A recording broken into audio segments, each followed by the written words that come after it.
Assembly ఎన్నికల్లో అంతా తానై పార్టీని విజయపథం నడిపించి ముఖ్యమంత్రిగా బాధ్యతలు చేపట్టిన రేవంత్ రెడ్డి గారు ప్రస్తుతం పార్లమెంట్ ఎన్నికల్లో పూర్తి స్థాయిలో తన పొజిషన్ దర్ప చేసుకున్నారు.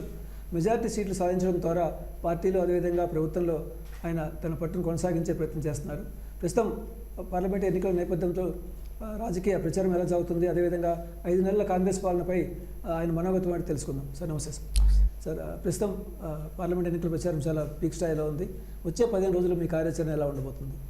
అంటే నియోజకవర్గానికి ఒక 3 సమావేశాలను పెట్టడం ద్వారా స్థానిక మండల స్థాయి, నియోజకవర్గ స్థాయి, జిల్లా స్థాయి నాయకులను సమన్వయం చేసుకుంటూ ఎన్నికల అభ్యర్థులను, జాతీయ స్థాయి నాయకులను కూడా ప్రచారంలో పాల్గొనే విధంగా, అంటే ఖర్గే గారు, రాహుల్ గాంధీ గారు, ప్రియాంక గాంధీ గారు, ఇతర ముఖ్యమైన నాయకులతో కూడా పార్టీ జాతీయ విధానాన్ని, ఎన్నికల మేనిఫెస్టోను ప్రజలకు వివరించుకుంటూ 10 సంవత్సరాలు నరేంద్ర మోడీ గారి పరిపాలనలో భారతీయ జనతా పార్టీ ఈ దేశం మీద మోపిన అప్పులు కావచ్చు, లేకపోతే గత ప్రభుత్వాలు తీసుకున్న నిర్ణయాల వల్ల ప్రజలకు జరిగిన నష్టం, ముఖ్యంగా యువత, రైతులు, మహిళలకు, మైనారిటీలకు జరుగుతున్న అన్యాయాన్ని వివరించి ప్రజల దగ్గరికి వెళ్ళి ప్రజా తీర్పు కోరాలనే ఆలోచనతోటి పార్టీ కార్యాచరణ తీసుకొని ముందుకెళ్తాం. రిజర్వేషన్ అంశాన్ని ప్రధానంగా మీరు ఇటీవల కాలంలో ప్రచారాస్త్రంగా తీసుకున్నారు. సో అది సాధ్యమా? నిజంగా రాజ్యాంగాన్ని మార్చడం, రిజర్వేషన్ రద్దు చేయడం అనేది సాధ్యమా అని చెప్పని బీజేపీ నాయకులు ప్రశ్నిస్తున్నారు. సాధ్యమే, ఎందుకంటే 2/3 మెజారిటీ వాళ్ళు అడుగుతున్నదే అందుకోసం కదా. నేను ఒక ఎగ్జాంపుల్ చెప్తాను. ఆంగ్లో ఇండియన్ రిజర్వేషన్ ఉండేది మనకు అసెంబ్లీలో, పార్లమెంట్లో. ఆంగ్లో ఇండియన్ రిజర్వేషన్ సింపుల్గా రద్దు చేసేసిండ్రు కదా. సో ఎస్సీ ఎస్టీ రిజర్వేషన్ల సబ్ క్లాజులనే ఆంగ్లో ఇండియన్ రిజర్వేషన్ ఉండే. సో ఆంగ్లో ఇండియన్ రిజర్వేషన్ తీసేసిండ్రు. వాళ్ళు ఒక ట్రయల్ కింద చూసిండ్రు. సో నెక్స్ట్ వాళ్ళ దాడి ఎస్సీ ఎస్టీ ఓబీసీ రిజర్వేషన్లే. అంటే భారతీయ జనతా పార్టీ విధానమే రిజర్వేషన్లు లేని దేశంగా ఈ దేశం ఉండాలనేది వాళ్ళ ఆలోచన. ఎందుకంటే ముందు నుంచి కూడా భారతీయ జనతా పార్టీ అనేది కార్పొరేట్ కంపెనీలకు కొమ్ము కాసే పార్టీ. మిగతా సోషలిస్టు పార్టీలాగానో కమ్యూనిస్టు పార్టీలలాగానో కాదు ఇది. సో ఒక పక్కన మతము, రెండవ పక్కన ఈ కార్పొరేట్ విధానం, ఈ రెండిటి ప్రాతిపదికనే ఆ పార్టీ ముందుకు నడుస్తుంది. కాబట్టి ఆ పార్టీ విధానాన్ని అమలు చేయాలని వాళ్ళు నిర్ణయం తీసుకున్నారు. ఇప్పటి వరకు వాళ్ళు తీసుకున్న నిర్ణయాలు చూడండి. 75 సంవత్సరాలలో వాళ్ళు లేవనెత్తిన చాలా వివాదాస్పదమైన నిర్ణయాలన్నిటిని కూడా చట్ట ప్రకారము వాటిని ముందుకు తీసుకెళ్ళిండ్రు. 3 తలాక్ కావచ్చు, 370 ఆర్టికల్ కావచ్చు, యూసీసీ కావచ్చు, జిఎస్టీ కావచ్చు, నోట్ల రద్దు కావచ్చు, ఇట్లా చెప్పుకుంటూ వెళ్తే రైతు వ్యతిరేక నల్ల చట్టాలు తీసుకురావడం కావచ్చు, ఇవన్నీ కూడా ఎన్నో సంవత్సరాల నుంచి వాళ్ళు చెప్పుకుంటూ వస్తున్నది. వాళ్ళు సింపుల్ మెజారిటీ 300 సీట్లు వస్తేనే బుల్డోజ్ చేసేసి పాస్ చేసుకుని, రాజ్యసభలో మెజారిటీ లేకపోయినా కూడా ప్రతిపక్షాలను బెదిరించి లొంగ తీసుకొని, లేకపోతే బిల్లు వచ్చినప్పుడు సభకు హాజరు కాకుండా వాళ్ళ మీద కేసులు పెట్టి ఒక రకంగా వాటన్నిటిని కూడా ఆమోదింపజేసుకున్నారు. ఇప్పుడు వాళ్ళు ఇక చివరి అస్త్రం, అంటే దీనికి ఒక కారణం కూడా ఉంది. ఆర్ఎస్ఎస్ 1925లో ప్రారంభించింది. ఆ రోజు స్వతంత్రం రాలేదు కాబట్టి స్వతంత్రం కోసం కొట్లాడే పార్టీలు కానీ వ్యక్తులు, సంస్థలు చాలా ఉన్నాయి. హిందువుల కోసం కొట్లాడేటోళ్ళు లేరు. ఈ దేశాన్ని హిందూ దేశంగా ప్రకటించాలి అని ఒక విధానాన్ని తీసుకొని ఆ రోజు ఆర్ఎస్ఎస్ ప్రారంభించారు. దానికి ఏం టార్గెట్ పెట్టుకున్నారు? 100 years అని పెట్టుకున్నారు. ఆ రోజు 100 సంవత్సరాల లోపు ఈ దేశానికి స్వతంత్రం వస్తుంది, స్వతంత్రం వచ్చిన దేశాన్ని హిందూ దేశంగా ప్రకటించాలనే దాంతో ప్రారంభించింది. స్వతంత్రం వచ్చి రిజర్వేషన్లు తెచ్చిన తర్వాత ఆర్ఎస్ఎస్కు సంబంధించిన ప్రముఖులు కావచ్చు, లేకపోతే ఈ విధానాన్ని నిర్ణయించే వాళ్ళు ఈ దేశంలో రిజర్వేషన్లు ఉండొద్దు అనడానికి వాళ్ళకి సంబంధించినందుకు వాళ్ళకు ఒక కారణం ఉంది. ఈ రిజర్వేషన్లు ఉండడం వల్ల హిందూ సమాజంలో ఎస్సీలని, ఎస్టీలని, బీసీలని, ఓబీసీలని, ఈ బీసీ ఓబీసీలలో కొన్ని 100 కులాలు ఉన్నాయి, 1000 కులాలు ఉన్నాయి. ఏ కులానికి ఆ కులానికి విడిపోతే హిందూ సమాజం అంతా ఏకంగా కనిపించదు. దీంట్లో మళ్ళీ విభజనలు కనిపిస్తాయి. కాబట్టి ఈ విభజనలు అనేటివే కనిపించొద్దు అనంటే ఈ రిజర్వేషన్లు ఉండొద్దు అనేది వాళ్ళ మూల సిద్ధాంతం. అంటే వీళ్ళకి అన్యాయం జరుగుతుంది, లేకపోతే వీళ్ళకు చదువులో కానీ, విద్యలో కానీ, ఉద్యోగాలలో కానీ రాజకీయ రిజర్వేషన్ల ద్వారా సామాజికంగా వీళ్ళని ముందుకు తీసుకెళ్దామన్న ఆలోచన కంటే కూడా మేమందరం ఒక్కటే అని చిత్రీకరించాలన్న విధానమే వాళ్ళ దగ్గర ఉంది. సో ఇప్పుడు ఆర్ఎస్ఎస్ ఎజెండాలో ఉన్న 370 ఆర్టికల్ కావచ్చు, 3 తలాక్ కావచ్చు, యూసీసీ కావచ్చు, ఇవన్నీ కూడా బీజేపీ తమ ఎన్నికల మేనిఫెస్టోలో పెట్టినా పెట్టకపోయినా చట్టం ద్వారా వాటిని ఒక లైన్లోకి పట్టుకొచ్చారు. ఇంక్లూడింగ్ అయోధ్యలో బాబ్రీ మసీదు స్థలంలో రామాలయం కట్టడం లాంటి విషయాలన్నిటిని కూడా వాళ్ళే కదా మూల సిద్ధాంతము. సో వాళ్ళు ఇప్పుడు ఏంది 100 సంవత్సరాలు అనేది 2025కు పూర్తవుతుంది. ఈ లోపల ఇది అమలు చేయాలి. అమలు జరగాలంటే ఈసారి 400 సీట్లు గెలవాలి. 2/3 మెజారిటీతోని ఇవన్నీ అమెండ్మెంట్స్ చేయొచ్చు. ఇతరుల మీద ఆధారపడు ఇవన్నీ వద్దు. ఏం చేసైనా సరే ఎన్ని పార్టీలను చీల్చైనా చెండాడైనా 400 సీట్లు తెచ్చుకోవాలి. 400 సీట్లతోని దీన్ని చట్టంలో సమూలమైన మార్పులు రద్దు చేయాలనేది వాళ్ళ విధానము. అందుకోసం వాళ్ళు ఇంత అగ్రెసివ్ ఎలక్షన్ చేస్తున్నారు. ఇంతకుముందు వాళ్ళు శివసేన అనేది వాళ్ళ లైక్ మైండెడ్ పార్టీగా దాన్ని చీల్చిండ్రు, ఎన్సీపీని చీల్చిండ్రు. ప్రతి దగ్గర కూడనోళ్ళతో కూడా కూడుకున్నారు, పొత్తులు పెట్టారు దేవగౌడతోని, చంద్రబాబు నాయుడు గారితోని. ఇట్లా దేశంలో అన్ని రకాల పార్టీలను కూడా ఎందుకు వాళ్ళు దగ్గరికి తీసుకుంటున్నారు ఎన్నికల కంటే ముందే? వాళ్ళకు ఒక స్పష్టమైన ప్రణాళిక ఉంది. రేపు ఎన్నికల తర్వాత ఏం చేయాలనుకుంటున్నారో దాని మీద నిర్దిష్టమైన సమయంలో నిర్దిష్టమైన ప్రణాళిక ఉంది కాబట్టి వాళ్ళు ఆ దిశగా అడుగులేస్తున్నారు. అందుకే నేను చెప్తున్నా, అప్రమత్తం చేస్తున్నా. ఎస్సీ ఎస్టీ బీసీ ఓబీసీ రిజర్వేషన్లు ఉండాలి అని అంటే కాంగ్రెస్ పార్టీ గెలవాలి. ఈ రిజర్వేషన్లు పోవాలంటే మీరు బీజేపీకి ఓటు వేయండి.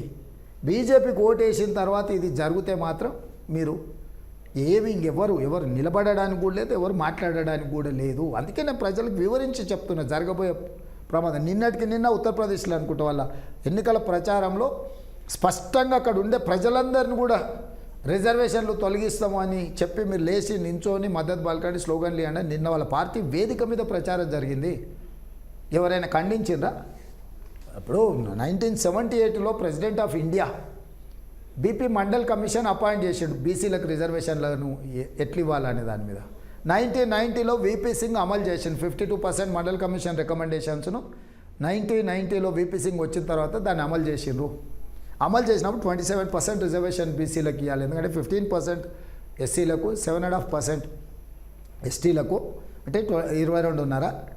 50% వర్టికల్ రిజర్వేషన్లు 50% మించకుంటూ ఉండాలని చెప్పి 27% ఇచ్చిర్రు వాళ్ళు. దాని మీద సుప్రీంకోర్టు పోతే సుప్రీంకోర్టు కూడా దాన్ని ఎండార్ చేసుకుంటూ మీరు ఇంతకంటే పెంచాలి, 50% పరిమితికి పైబడి రిజర్వేషన్లు ఇవ్వాలన్నప్పుడు బీసీల జనాభా లెక్కగట్టి జనాభా ఎంతుందో లెక్క తీసిన తర్వాతనే మీరు రిజర్వేషన్లు 50% అనే క్యాప్ను తొలగించండి అని సుప్రీంకోర్టు జడ్జిమెంట్ ఇచ్చింది. 9 మంది జడ్జిలు, అంటే ధర్మాసనం ఇచ్చింది, కాన్స్టిట్యూషనల్ బెంచ్.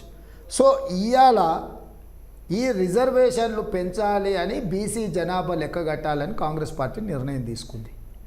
ఎందుకు వ్యతిరేకిస్తున్నారు నరేంద్ర మోడీ? బీసీ జనాభాను మేము లెక్కించము అని స్పష్టంగా బీజేపీ అంటుంది, నరేంద్ర మోడీ గారు అంటున్నారు. ఎందుకు అంటుంది? ఏంది రీజను? ఈ దేశంలో ఉన్న ఎస్సీల జనాభా లెక్క ఉంది, ఎస్టీల జనాభా లెక్క ఉంది, ఓబీసీ బీసీ జనాభా లెక్కేస్తామంటే ఎందుకు వ్యతిరేకిస్తున్నారు? బీసీ జనాలు వాళ్ళు ఎంతమంది ఉన్నారో లెక్క తెలుసుకుంటే ప్రభుత్వానికి వచ్చే నష్టమైంది నారాయణ గారు, మీరు చెప్పండి. ఎందుకు బీజేపీ వ్యతిరేకిస్తుంది? ఒక్కసారి లెక్క తెలిస్తే రిజర్వేషన్లు అనేవి పెరుగుతాయి. అసలు మొత్తానికే తీసేద్దాం అనుకుంటుంటే రిజర్వేషన్లను ఇంకా పెంచే ఆలోచన ఏందనే దానికోసం బీసీ జనాభాను లెక్కగట్టకుండా అడ్డుపడుతున్నారు. ఈ పార్లమెంట్ ఎన్నికల ఫలితాలు మీ ప్రభుత్వంతో పాటు మీకు వ్యక్తిగతంగా కూడా చాలా ప్రతిష్టాత్మకంగా అని చెప్పి అనుకుంటున్నాం. ప్లస్ మీరు ప్రత్యేకంగా మీరు ఈ ఎన్నికల ఫలితాలు మాకు రెఫరెండం అని కూడా అనౌన్స్ చేశారు. సో మీ అంచనాలు ఏంటి? ఎన్ని సీట్లు వస్తాయని చెప్పి అనుకుంటున్నాను. అంటే నేను అనేది డెఫినెట్గా మా 100 రోజుల పరిపాలన మీద ప్రజలకు మేము విజ్ఞప్తి చేస్తున్నాం. మా పరిపాలన చూడండి, మా నిర్ణయాలు అమలు చేసే విధానాన్ని చూడండి, రెఫరెండం కింద భావించి మాకు ఓట్లు వేయండి. 14 సీట్లు గెలవాలని టార్గెట్ పెట్టుకొని పనిచేస్తున్నాం. ప్రజా తీర్పు అనేది ఎవరైనా శిరసా వహించాలి. సో నా టార్గెట్ అనేది 14 సీట్లు ఎట్టి పరిస్థితుల్లో గెలవాలనేది. సో మేము బలంగా నమ్ముతున్నాం. మేము అందించిన ఈ దాదాపు 5 నెలల పరిపాలనలో అద్భుతాలు సృష్టించకపోయినా తప్పులు మాత్రం చేయలే. ప్రజల ఏదైతే ఆలోచన వాళ్ళు లేకపోతే వాళ్ళు ఆశించిండ్రో వాళ్ళని నిరాశపరచలేదు.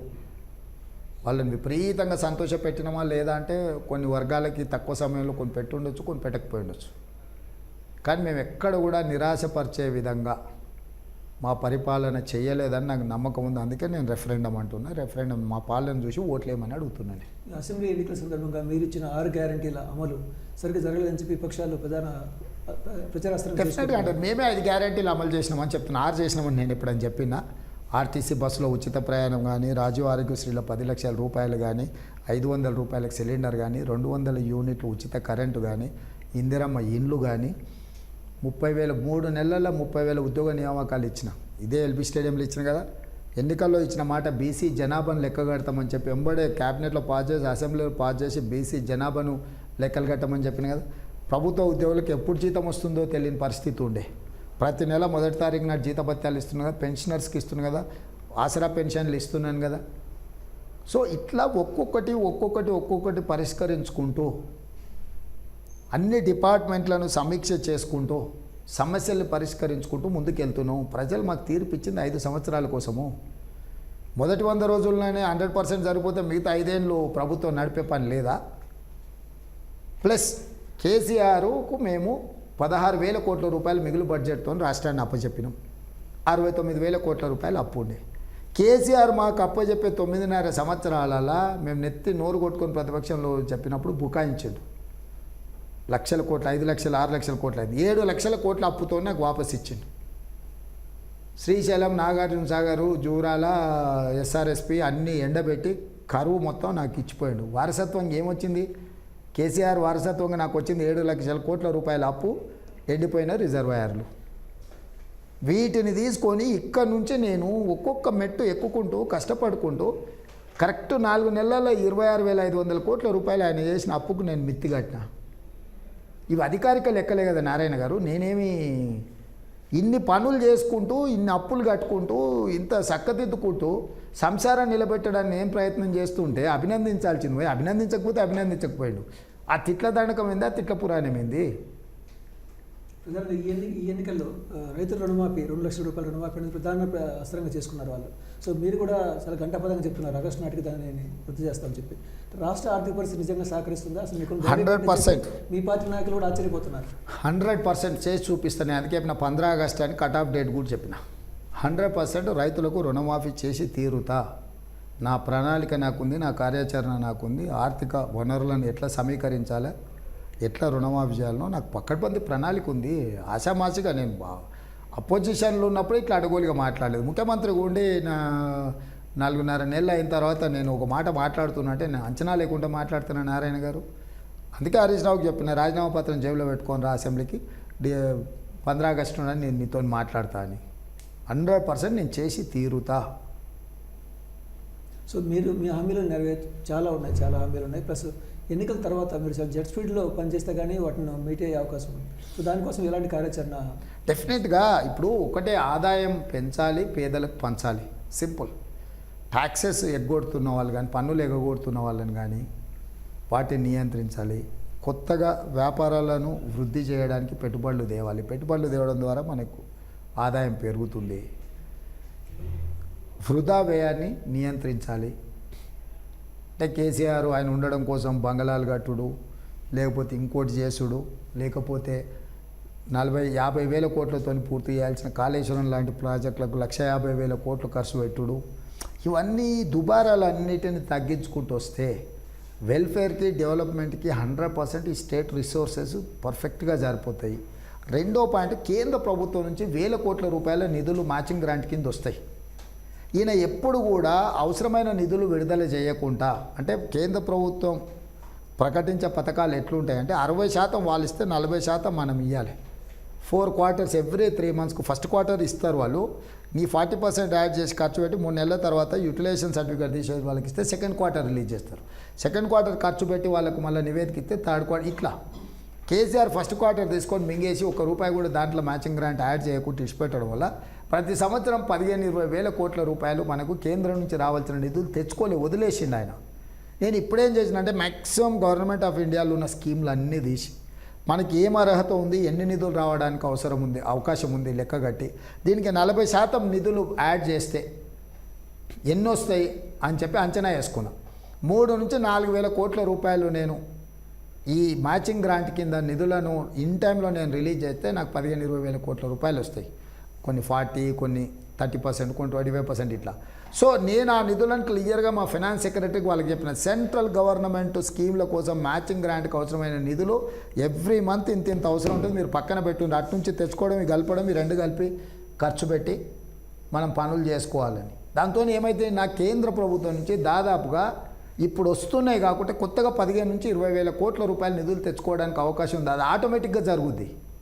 అంటే దానికోసం మనం ఎక్స్ట్రా ఎఫర్ట్స్ పెట్టి లేకపోతే గవర్నమెంట్ దగ్గర ఏదో పైరవీలు చేసి సాగిలబడి దండాలు పెట్టాల్సిన పని లేదు. జాతీయ స్థాయిలో అన్ని రాష్ట్రాలకు కొన్ని ఆమోదింపబడిన పథకాలు ఉంటాయి. ఆ ఆమోదింపబడిన పథకాలకు రాష్ట్ర ప్రభుత్వం కూడా కొన్ని నిధులను కలపాలి. వేడి నీళ్ళకు సన్నీళ్ళు తోడు చేసినట్టు రాష్ట్ర ప్రభుత్వం కేంద్ర ప్రభుత్వం ఇచ్చిన నిధులకు రాష్ట్ర ప్రభుత్వం నిధులు యాడ్ చేసి ఆ పథకాలు అమలు చేయాలి. కేసీఆర్ ఎప్పుడు కూడా వాటిని తీసుకోలేదు. దాంట్లో సాగునీరు కావచ్చు, తాగునీరు కావచ్చు. ఇప్పుడు ఫర్ ఎగ్జాంపుల్ చెప్తా, నిన్న కూడా పిచ్చివాటినట్టు మాట్లాడుతుంది చంద్రశేఖరరావు. పాలమూరు రంగారెడ్డికి జాతీయ హోదానే ఇవ్వలేదు బీజేపీ, నేను 100 లెటర్లు రాసినాను. అంటే కేసీఆర్ ఏమైపోయిందంటే పాత డేట్లో స్టక్అప్ అయిపోయిండు. అప్పుడప్పుడు మన టేప్ రికార్డర్లో రీల్ తిరగకుండా ఆగి అదే పాడుతుంటుంది చూడు, అట్లా అయిపోయిండు. పాపం ఆయన పరిస్థితి ఏందో, నా మానసిక పరిస్థితి ఏందో నాకు తెలియదు. కేంద్ర ప్రభుత్వం నరేంద్ర మోడీ గారు అధికారంలోకి వచ్చిన తర్వాత జాతీయ ప్రాజెక్టులు సాగునీటిలో తొలగించేసిండ్రు. లేదు, జాతీయ ప్రాజెక్టుల విధానం లేదు. దాని ప్లేస్లో ఏమొచ్చింది? PMKSY, కిసాన్ సంయోజిత అనే పథకం తీసుకో. దాంట్లో ఏంటంటే ఒక ప్రాజెక్టుకు నువ్వు ఏమైనా కేంద్ర ప్రభుత్వం నుంచి సహాయం పొందాలంటే అన్ని వివరాలు ఒక ప్రిస్క్రైబ్డ్ ఫార్మేట్. అంటే నువ్వు ఒక స్కూల్ అడ్మిషన్ తీసుకోవాలంటే ఒక అప్లికేషన్ల పేరు, తండ్రి పేరు, వయసు, పుట్టుమచ్చలు, చదువు ఎట్లా రాతో అట్లా ఒక ప్రిస్క్రైబ్డ్ ఫార్మేట్లో నువ్వు అడుగుతున్న ప్రాజెక్టు, నీళ్ళ యొక్క వసతి ఎక్కడుంది, ఎట్లుంది అన్నీ ఫిలప్ చేస్తే ఆ స్కీమ్లో ఏమేమి ఉన్నాయో చూసుకొని దాని అప్రూవల్ ఇస్తే 60% ఫండ్స్ ఇస్తారు. కేంద్ర జలశక్తి మినిస్టరు కేసీఆర్ ఎంబడి పోయినోళ్ళకు 20 సార్లు చెప్పిండు, అరే నువ్వు నేషనల్ ప్రాజెక్ట్ అనే విధానం లేదా, కొత్తది వచ్చింది, మీ పాలమూరు రంగారెడ్డి కానీ కాళేశ్వరం కానీ ఈ ఫార్మేట్లో మాకు అప్లికేషన్ పెట్టండి, మేము మీకు నిధులు ఇస్తామని చెప్పిండు. 60,000 కోట్ల రూపాయలతో కట్టాల్సిన పాలమూరు రంగారెడ్డిని ఆ నిధులు వస్తే 30,000 పై కోట్లు కేంద్ర ప్రభుత్వం ఇస్తుండే. కాళేశ్వరం 1,00,000 కోట్లు అనుకుంటే 60,000 కోట్లు వాళ్ళే ఇచ్చేటోళ్ళు. ఆ స్కీమ్ అందులో ఫిట్ ఇన్ అయితే ఎన్నిసార్లు చెప్పినా అది వినడు. అప్లికేషన్ పెట్టాడు, దాని ప్రాపర్ ఫార్మేట్ అప్లికేషన్ పెట్టాడు, రిప్రజెంటేషన్ ఇచ్చొస్తాడు, వినతి పత్రం అనేది ఇష్యూని గవర్నమెంట్ అటెన్షన్ డ్రా చేయడానికే. నేను ఇంజనీరింగ్ కాలేజీలో చేరాలనుకుంటున్నాను, స్టేట్మెంట్ ఇస్తే సరిపోదు నారాయణ గారు. ఆ కాలేజీలో పోయి నువ్వు ఎంసెట్ రాసి తర్వాత వాళ్ళు ఇచ్చే అప్లికేషన్ తీసుకొని దాంట్లో నువ్వు వివరాలు భర్తీ చేసి దానికి సర్టిఫికెట్లు అటాచ్ చేసి ఇస్తే అప్పుడు నీకు అడ్మిషన్ ఇస్తారు. సేమ్ ఒక ప్రాజెక్టు కేంద్ర ప్రభుత్వము నీకు ఇవ్వాలి అని అంటే ఆ ప్రిస్క్రైబ్డ్ ఫార్మేట్లో స్టేట్ గవర్నమెంట్ ఆఫ్ ఇండియాకు అప్లై చేయాలి, అప్లికేషన్ పెట్టాలి. ఇప్పటి వరకు పెట్టలే. మొన్న నేను మా ముఖ్యమంత్రి అయిన తర్వాత నేను మా ఉత్తమ్ కుమార్ రెడ్డి గారు పోయి మాట్లాడితే ఆయన కూర్చోబెట్టి కాఫీ ఇప్పించి కాలేజ్ వెళ్ళిపోయింది. ఇప్పుడు HSC ఎగ్జామ్ రాస్తాను నువ్వు అన్నావు అనుకో, ఎవడు పెట్టాలి నీకు పరీక్ష? కేసీఆర్ కూడా గట్లా జాతీయ ప్రాజెక్టు కావాలని బుర్ర లేకుండా మాట్లాడుతుండు. ఇట్లా అంటే మేము ఇమ్మీడియట్గా వచ్చి అప్లికేషన్ ఫార్మేట్ మార్చి ఇచ్చేసి మాకు వాటర్ అలొకేషన్ పెండింగ్ ఉంది, వాటర్ అలొకేషన్ రావాలి అని 90 TMCలకు అడిగితే ఇప్పుడు 45 TMCలు ఇవ్వడానికి ఆల్మోస్ట్ ఒక ప్రాసెస్ క్లియర్ అయింది. వాటర్ అలొకేషన్ లేకుండా ప్రాజెక్టుకు నిధులు ఇవ్వరు. ఇప్పుడు సోర్స్ లేకుండా నువ్వు పైపులు వేసి కాలువలు అవి దొన్నిదాక ఇక్కడ నీళ్లు లేవనుకో, ఇదంతా వృధానే కదా. సో ఫస్ట్ నీకు సోర్స్ ఉండాలి, సోర్స్ ఉన్న తర్వాత నీకు ప్రణాళిక ఉండాలి, ప్రణాళిక ఉన్న తర్వాత నీకు నిధులు కావాలి. నువ్వు ఈ సోర్స్ లేకుండా ఇవన్నీ ఏం చేసినా వేస్ట్. అందుకోసమని ఇప్పుడు మేము ఫోకస్ పెట్టినాం. కృష్ణానది జలాలలో పాలమూరు రంగారెడ్డి ఎత్తిపోతలకు 90 TMCల నీటి కేటాయింపులు జరగాలని పని మొదలుపెట్టి చేస్తే in principle they agreed to give 45 TMC. 45 TMCల నీళ్ళు వచ్చినా కూడా మనకు నిధులు వస్తాయి నికర జలాల కేటాయింపు జరిగితే. ఇట్లాంటి పనులు ఏం చెయ్యకుండా ఊరికే ఊకదంపుడు ఉపన్యాసాలతోని చుట్టుముట్టు భజన సంఘాన్ని కూర్చోబెట్టుకొని వాళ్ళ ముందర కాళ్ళు ఒప్పుకుంటా తల ఎగరేసుకుంటూ ఇట్లా అనుకుంటా తిక్క మాటలు మాట్లాడితే తిక్కలోడు అనుకుంటారు. సో నేను అట్లా చేయదలుచుకోలేదు. నేను ఒక సామాన్యుడి కింద అక్కడికి వెళ్ళి ముఖ్యమంత్రిగా నాకేం కావాలో నేను అక్కడ వెళ్ళి లైన్లో నించోని నేను చేస్తున్నా. నేను నిర్మలా సీతారామన్ గారిని కలవడానికి వెళ్ళినా మన రాష్ట్రం నిధులు సమస్యల మీద. అంతకంటే ముందే ఆవిడ దగ్గర ఎవరో వేరే రాష్ట్రం నుంచి వచ్చిన వాళ్ళు 1.5 hours వెయిట్ చేసిన. నేను ఎగ్జాక్ట్గా 1.5 గంట నిర్మలా సీతారామన్ గారిని కలవడానికి విజిటర్స్ రూమ్లో నేను కూర్చొని 1.5 గంట తర్వాత పిలిస్తే వెళ్ళి నా రాష్ట్రానికి కావాల్సిన అన్ని వివరించిన. దాంట్లో మనకు బ్యాక్వర్డ్ డిస్ట్రిక్ట్స్ కింద రావాల్సిన నిధులు ఇతర నిధులు ఉంటే అప్పటికప్పుడు వారు ఇన్స్ట్రక్షన్ ఇచ్చిండ్రు. నేను ఇంత మునగాన్ని నేను వెయిట్ చేస్తానా, నేను పోతానా, ఇట్లా నీలిగినామనుకో చెరువు మీద అలుగుతే ఏమైద్ది. కేసీఆర్ కూడా అట్లనే ఉంది వ్యవహారము. రాష్ట్రంలో కరువు పరిస్థితులు అనుకున్నాయి ఉంది. కరువు కారణం కాంగ్రెస్ సూచించిన కరువు అని చెప్పని కేసీఆర్తో పాటు టీఆర్ఎస్ నాయకులు పెద్ద ఎత్తున ప్రచారం చేస్తున్నారు. ఇది ఎన్నికల్లో కాంగ్రెస్కు ఏ మేరకు నష్టం చేద్దని చెప్పాను. నారాయణ ఓట్లు వేసేటోళ్ళు రైతులు. వానలు ఎప్పుడు పడతాయి, ఎండ ఎప్పుడు కొడుతుంది, చలి ఎప్పుడు వస్తుంది వాళ్ళకి తెలియదా? వర్షాలు ఎప్పుడు వస్తాయి? జూలైలో స్టార్ట్ అయ్యి జూలై, ఆగస్టు, సెప్టెంబర్, అక్టోబర్కి వర్షాలు అయిపోతాయి. నవంబరు, డిసెంబరు, జనవరి, ఫిబ్రవరి ఈ 4 నెలలు చలికాలం. నేను డిసెంబర్ 7 తారీఖు నాడు అధికారం చేపట్టిన. నేను చలికాలంలో వచ్చిన. చలికాలంలో వానలు పడతాయా? మెదడు ఉందా కేసీఆర్కు? 80,000 పుస్తకాలు చదివినా అంటాడు. నీ కాలంలో వర్షాలు పడితే ఆ రిజర్వాయర్లలో నీళ్లు ఉంటే నేను అదేమైనా వృధా చేస్తే నా తప్పు. నేను వచ్చిందే చలికాలం. చలికాలంలో వానలు ఎట్లా కురుస్తాయి నారాయణ? కాంగ్రెస్ వచ్చింది, కరువు వచ్చింది అంటే అసలు అంటే ఏమన్నా జ్ఞానం ఉండే మాటలేనా? సరే నన్ను వదిలే. ఎప్పుడు కూడా ఈ రాష్ట్రంలో నీళ్ళు పడితే ఇక్కడ ప్రాజెక్టులు నిండవు. పై రాష్ట్రాలలో క్యాచ్మెంట్ పై రాష్ట్రాలలో వర్షాలు పడితే కింది రాష్ట్రాలకు నీళ్ళు వచ్చి ప్రాజెక్టులు నిండుతాయి. కర్ణాటక ఇప్పుడు కరువు రాష్ట్రంగా డిక్లేర్ చేసి అన్ని తాలూకాలు కరువు కింద డిక్లేర్ చేసి ఇప్పుడు కేంద్ర ప్రభుత్వం నిధులు లేకపోతే సుప్రీంకోర్టుకు పోయి కరువు అని చెప్పి 3,495 కోట్ల రూపాయలకి ఇప్పుడు సుప్రీంకోర్టు ఆదేశాలతో వాళ్ళకి నిధులు వచ్చినాయి. మన కృష్ణానదిలో నీళ్లు రావాలంటే జూరాల కావచ్చు, శ్రీశైలం కావచ్చు, నాగార్జున సాగర్ కావచ్చు, కిందన్న పులిచింతల కావచ్చు, లేకపోతే ఖమ్మం జిల్లాలో ఉండే ప్రాజెక్టులు పోయే నీళ్లు కావచ్చు. మహారాష్ట్ర, కర్ణాటకలో వర్షాలు పడి ఆ ప్రాంతం నుంచి నీళ్ళు వస్తేనే మన దగ్గర నీళ్లు ఉంటాయి. ఆడ కరువు అని ఆల్రెడీ ప్రకటించి కరువు నిధులు వాళ్ళు తెచ్చుకుంటుంటే కాంగ్రెస్ వచ్చింది, కరువు వచ్చిందని కేసీఆర్ మాట్లాడితే ఏమనాలి నారాయణ? రైతులు పిచ్చోళ్ళ నమ్మడానికి? తాగడానికి కూడా నీళ్లు లేని పరిస్థితి కల్పించి ఒట్టిపోయిన ప్రాజెక్టులు మా చేతిలో పెట్టి దిగిపోయిండు. మేడిగడ్డ నుంచి వాటర్ లిఫ్ట్ చేయడానికి అవకాశం ఉన్నా కూడా చేయట్లేదు ఉద్దేశపూర్వకంగా. నారాయణ సెప్టెంబర్లో అది యాక్చువల్గా 2021లోనే ప్రాబ్లం వచ్చిందని కనిపెట్టిండ్రు, రిపేర్ చేయలే. 2021లో కుంగిపోయిందని చెప్పి ఉన్న నీళ్ళని వాళ్ళే వదిలిండ్రు. సెప్టెంబరు, అక్టోబరు, నవంబరు, డిసెంబర్ 4 నెలలు ఆయనే ఉన్నాడు కదా. ఆ కాపర్ డ్యామ్ ఏదో కట్టి ఆ కూలిపోయిన ఒక పిల్లర్ తీసి అవతల పడేసి కొత్త పిల్లర్ తెచ్చి ఆ హరీష్ పిల్లర్ లాగా నువ్వు హరీష్ నాన్న నిలబెట్టి కప్పేస్తే అయిపోయేది కదా. ఎందుకు చేయలే? 4 నెలలు కూలినాక కుంగినాక ఆయనే ముఖ్యమంత్రి కదా నారాయణ గారు. ఎందుకు చేయలేదు? నేను రాగానే విచారణకు ఆదేశించి ఎక్స్పర్ట్స్ కమిటీని నియమించి విజిలెన్స్కి ఆర్డర్ ఇచ్చి నేషనల్ డ్యామ్ సేఫ్టీ అథారిటీని చేసి సాంకేతికంగా ఇది ఏం చేయాలి, ఎటు చేయాలని మనం వాళ్ళ నుంచి సలహా తీసుకొని చేద్దామంటే ఆయనలాగానే నన్ను కూడా అపరమేదాం అనుకుంటున్నట్టు. అడ్డం దూడం కడితే అది కూలితే పోతుంది కానీ నేను అట్లా చేయను నారాయణ. అట్లా చేస్తే కుదరదు. ఇప్పుడు మేడిగడ్డ ఒకటి గుంగితే అయిపోయిందా? ఏమవుతుందా? మిగతా అన్నీ ఉన్నాయి కదా అని. మనిషికి వెన్నుపూస పోయి దెబ్బ తిన్నది అనుకో, కాళ్ళు, చేతులు, ముక్కు, నోరు ఉంది కదా, చెవులు ఉన్నాయి కదా అంటే పనిచేస్తుందా?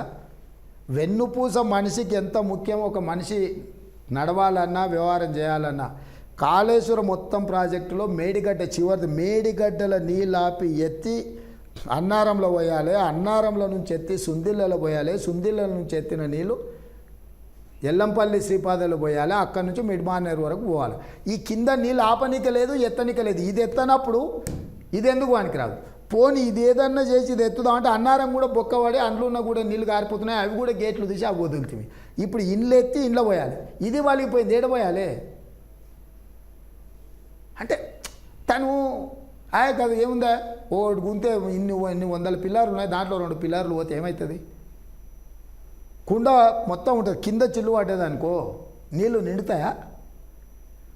అంటే కేసీఆర్ వితండవాదం చేసి ప్రజల్ని కన్ఫ్యూజ్ చేయాలని శాయశక్తుల ప్రయత్నం చేస్తుండే. ఎవరు నమ్మడు, ప్రతి ఒక్కరికి